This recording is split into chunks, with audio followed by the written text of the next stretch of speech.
The street had gazed up to the sky in wonder. But it wasn't long before everybody forgot to look up, and the wonder disappeared. For the comet had made slow progress across the suburb all summer.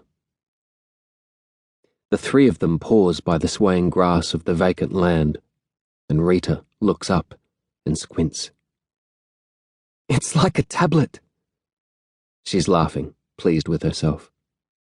The whole family looks up and nods. So it is, like a tablet dissolving in a vast liquid sky. Although the comet had made slow progress, and even though it never appeared to be moving at all, everybody was assured that it was moving all right. The more it moved, the more it dissolved.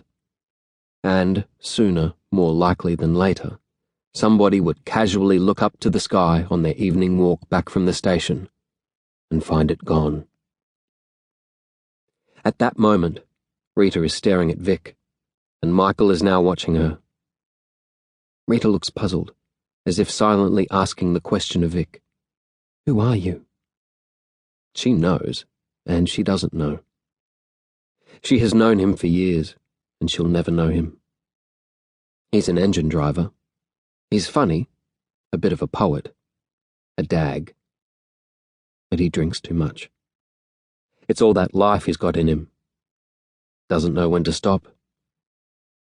And he should, because he's a lousy drunk.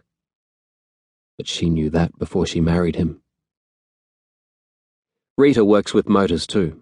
She demonstrates washing machines to buyers. From the heavy-duty factory machines to small domestic tubs. She's often in the country for a week or more, talking into a microphone to hundreds of housewives at a time in large country stores. She complains about the travel. He complains about the engines. Wants to be done with them. But she knows he'd be washed up without them. The suburb is new, built around an old farming township. The bluestone farmhouses still control the few vantage points of the low, broad valley on which the community sits. But the new lines of the suburb are taking shape. Streets and salubriously named dirt avenues have been carved out of the paddocks, and houses have begun to appear. Red roofs, white weatherboards, and instant gardens, sprouting like fold-out models. Cattle refuse to accept the newly drawn suburban boundaries and graze where they always have. Even if it is now somebody's front yard, and even if it means a diet of yellow roses instead of clover. The main street, an old wheat road that leads to the mills and then by rail to the Melbourne warehouses only 9 miles away, contains 2 imposing double-story shops, all that remain of the 1880s land boom, when big plans had been made for the area. But the boom never happened as the estate agents had promised, and the shops became dusty and run down, selling Indian root pills, shovels, picks, fence wire, fly powder, starch, shirt collars, yeast tablets, corn flour, broken biscuits, and whatever else would keep them going. For the next 70 years, nothing much changed. After the war, a factory was built on cheap land near the railway station, and the owner built himself a large house on expansive grounds not far away. And now, every day, over dirt roads, he travels to and from his factory in a chauffeur-driven Bentley.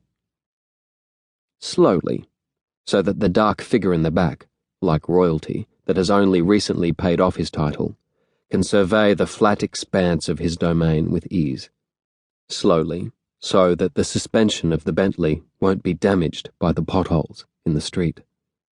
Slowly, so that everybody he passes on the footpaths and corners will pause, staring at the shining black majesty of the Bentley, as it makes its daily pilgrimage from mansion to factory to mansion. With the factory came workers, new houses, new shops. And with the success of one factory came another and another.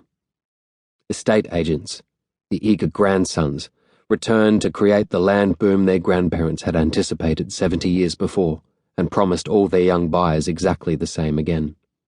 A district of dignified houses, profuse gardens and shaded avenues. Everybody looking